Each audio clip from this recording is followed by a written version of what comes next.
Hey everyone, today I'm going to show you how to reset your advertising ID on the Google Pixel 8 Pro. Without any further ado, let's get started. First, tap the gear icon to open up your settings. This is your main hub for all device configurations and privacy controls on your Pixel phone. Once you're in settings, look for and tap on Google. This section houses all your Google-related services and account settings, giving you control over how Google integrates with your device. Next, tap on All Services.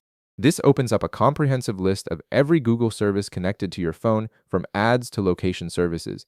It's where you can manage the more detailed aspects of your Google account. Now scroll down through the list until you find ads and tap on it.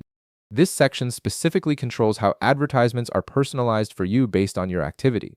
Accessing this menu allows you to manage your advertising preferences and privacy settings related to targeted ads. Once you're in the Ads menu, tap on Reset Advertising ID. Your advertising ID is a unique identifier that apps use to deliver personalized ads to you. Resetting it essentially gives you a fresh start, breaking the connection between your previous app activity and future ad targeting. This can be useful if you want to limit how much advertisers know about your interests or if you simply want to start fresh with ad personalization.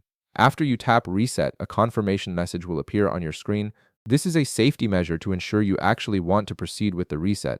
Go ahead and tap Confirm to finalize the process. And that's it. You've successfully reset your advertising ID on your Google Pixel 8 Pro, giving yourself more control over your ad privacy. If this video helped you out, be sure to leave a like, subscribe, and I'll see you in the next one.